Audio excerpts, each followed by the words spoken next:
नमस्कार, मैं हूं उमेश मिश्रा और आप देख रहे हैं एमडीपी न्यूज 24। आगे बढ़ने से पहले डालते हैं एक नजर आज के हेडलाइंस पर।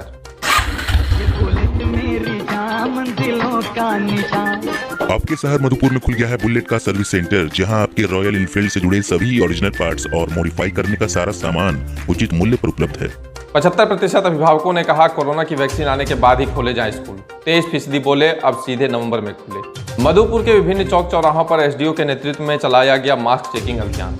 कोरोना से मधुपुर में तीसरी मौत, रांची मेडिका में इलाजरत थी महिला। कंटेनमेंट जोन में उड़ रही नियमों की धज्जियां। शिलान्यास के बाद भी नहीं बन पाया गर्ल्स हाई स्कूल से प्रतापपुर पथ, सांसद ने किया था शिलान्यास। मार्गो मुंडा प्रखंड क्षेत्र के कई गांवों में वन विभाग द्वारा लगाया गया सोलर लाइट। मधुपुर के डेली पाथर घाट से जोर शोर से हो रहा बालू का उठाव। पालोजोरी के विभिन्न इलाकों में की गई बाबा दुबे की वार्षिक पूजा। इनर व्हील क्लब ने देवघर सरस कुंज में बांटे जरूरत के सामान। बकरीद को लेकर सारठ और पाथरोल थाना में हुई शांति समिति की बैठक। पाथरोल उप स्वास्थ्य केंद्र में फाइलेरिया रोगियों के बीच बांटे गए सामान। और अब खबरों में आगे बढ़ने से पहले जानते हैं आज के मुख्य राजकीय खबर। राज्य के 75% अभिभावकों ने कहा कि कोरोना की वैक्सीन आने के बाद ही निजी या सरकारी स्कूलों को खोला जाए। 23% लोगों की राय है कि अब सीधे नवंबर महीने में स्कूल खुलना चाहिए, जबकि 2% लोगों ने अक्टूबर में स्कूल खोलने की राय दी है। झारखंड शिक्षा परियोजना के सर्वे में सोमवार तक 41,000 अभिभावकों ने स्कूल खोलने या नहीं खोलने पर अपना ऑनलाइन सुझाव दिया है।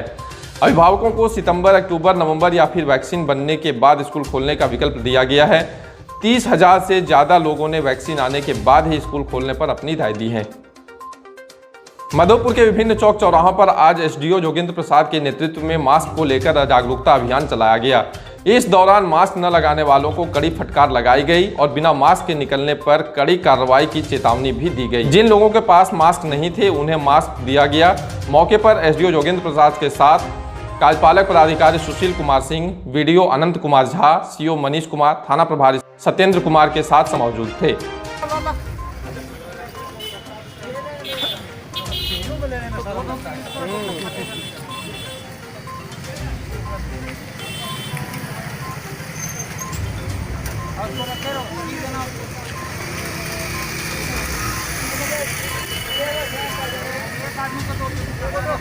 बीते कल कोरोना महामारी से मधुपुर में तीसरी मौत होने की पुष्टि हुई है। काली मंडा रोड निवासी व्यवसायी की मां का निधन रांची मेडिका अस्पताल में इलाज के दौरान हो गया। ज्ञात हो कि महिला का पौत्र भी कोरोना पॉजिटिव हो गया था। अभी भी प्रशासन ने उनकी आवास को कंटेनमेंट जोन बनाकर सील कर रखा है। इस तरह अब तक मधुपुर में एक पुरुष और 2 महिलाओं की मौत कोरोना संक्रमण से हो चुकी है।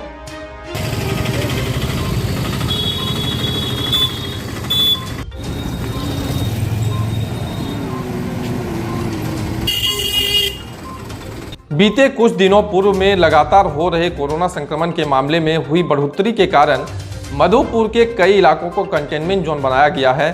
साथ ही सभी कंटेनमेंट जोन को मधुपुर मंडल प्रशासन द्वारा सील कर दिया गया है। लेकिन मधुपुर के लोग कंटेनमेंट जोन को बहुत ही हल्के में ले रहे हैं।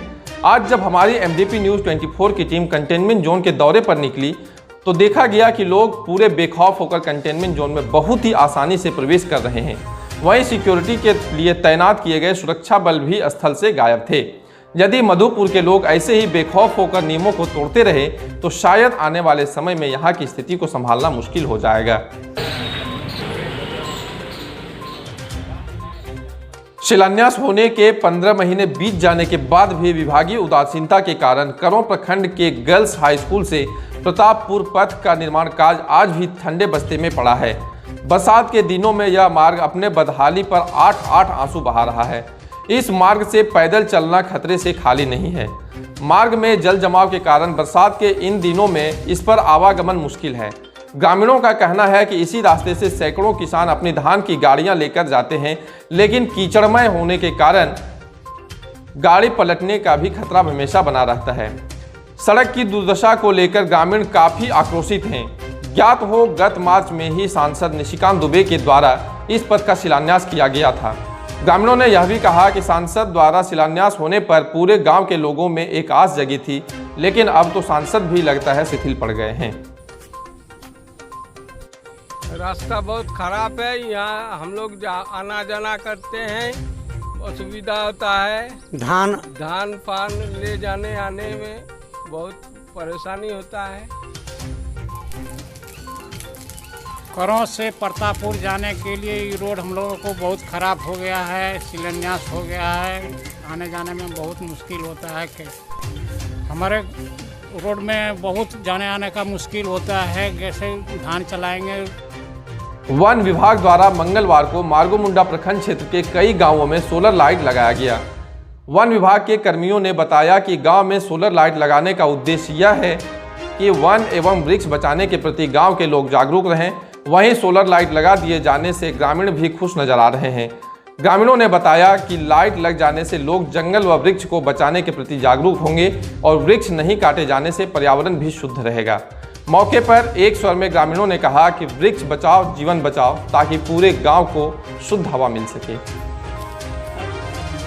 वन विभाग की ओर से लाइट, सोलर लाइट दिया गया है। बहुत खुशी की बात है। लोगों को जागरूक करने के लिए पौधा लगावें, पेड़ लगावें, खुशहाल रहें, इसकी जानकारी सरकार जागृति करी है गांव गांव में। इससे हम लोग बहुत खुशी हैं। हर गांव में इस तरह की खुशी हो, लोग पौधा लगावें, वृक्ष लगावें। मधुपुर प्रखंड के देलीपाथर नदी घाट से आजकल बालू उठाव बहुत ही जोर शोर से चल रहा है।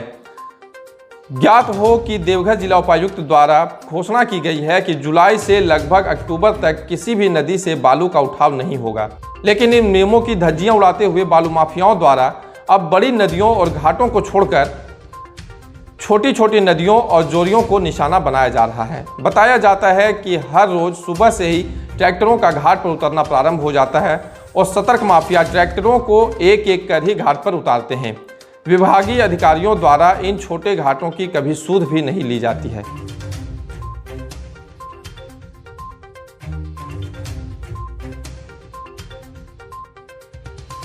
इस घर में अंडे देने से हमें कोई नहीं रोक सकता। मैं रोक सकता हूँ। तुम्हें पता नहीं हमें एडिस मच्छर जो फैलाते हैं डेंगू और चिकनगुनिया। मास्टर जी ने स्कूल में डेंगू मच्छर से बचने की सारी जानकारी दी है। अच्छा बच्चों, हमें चैलेंज जगह तो जरूर मिलेगी। नहीं मिलेगी, नहीं मिलेगी। यहाँ तो पूरे इंतजाम है। डेंगू की रोकथाम के लिए कूलरों के पानी को हर हफ्ते बदलें। बाल्टी और टंकियों को अच्छी तरह से ढक कर रखें। पूरी आस्तीन के कपड़े पहनें। मच्छर भगाने वाली क्रीम, कॉइल और अगरबत्ती का इस्तेमाल करें। डेंगू से लड़े मतलब डेंगू से बचे। पालोजोरी प्रखंड के अलग अलग इलाकों में सोमवार को दुबे बाबा की वार्षिक पूजा संपन्न हुआ। बताया जाता है कि राज्य में कोरोना संक्रमण मरीजों की संख्या दिन ब दिन इजाफा होते जा रहा है, जिसको लेकर इस बार दुबे बाबा की पूजा पाठ के लिए यहाँ के पुजारी द्वारा निर्धारित समय तय कर पूजा किया गया। आस्था जोड़ा दुधानी खागा साथ ही वहीं वार्षिक पूजा कर रहे बहादुरपुर के दुबे बाबा मंदिर में लोगों ने काफ़ी सोशल डिस्टेंसिंग का परिचय दिया। साथ ही सोमवार को होने वाले नियमित रूप से पूजा में लोगों ने माथा टेका व आशीर्वाद लिया। वहीं मौके पर पुजारी सागर गोस्वामी, ज्योतिन्द्र नाथ गोस्वामी के साथ दर्जनों लोग उपस्थित रहे।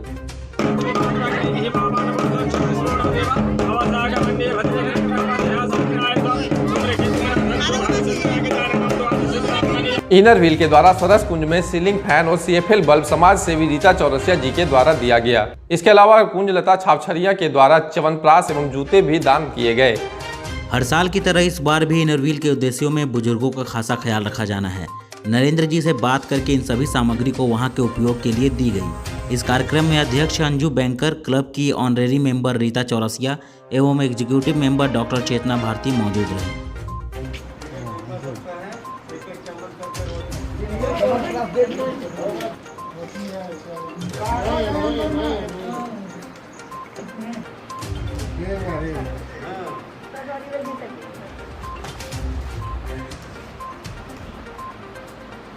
बकरीद के पर्व को लेकर सारठ एवं पथरौल थाने में शांति समिति की बैठक आयोजित की गई।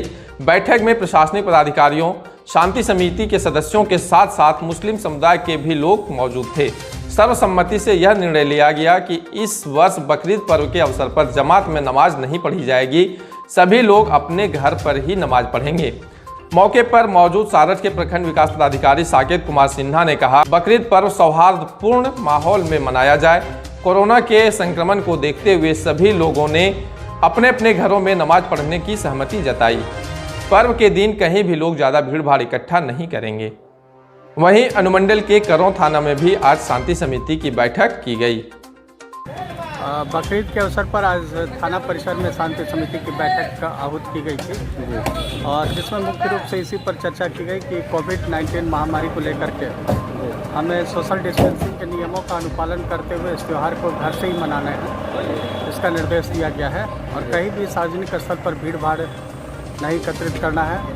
समय कठिन है और यह समय भी निकल जाएगा, यहाँ पर हमारे सब्र और धैर्य की परीक्षा होता है और उम्मीद है कि इस क्षेत्र के लोग जो है इसमें कामयाब होंगे और पर्व को उसी हिसाब से मनाएंगे।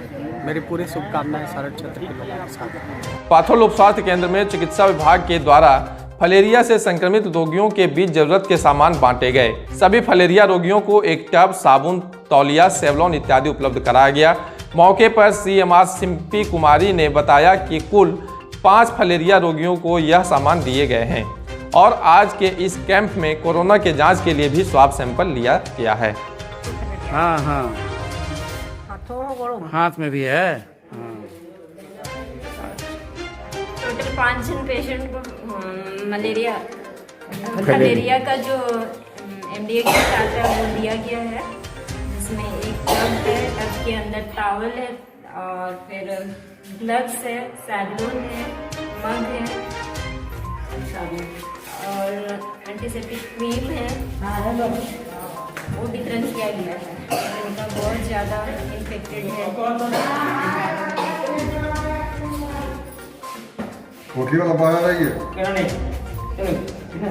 और आज कैंप में स्वाब भी ले रहे हैं ना। और आज के लिए बस इतना ही। मिलते हैं कल फिर कुछ नई खबरों के साथ। तब तक के लिए दीजिए हमें इजाजत। नमस्कार।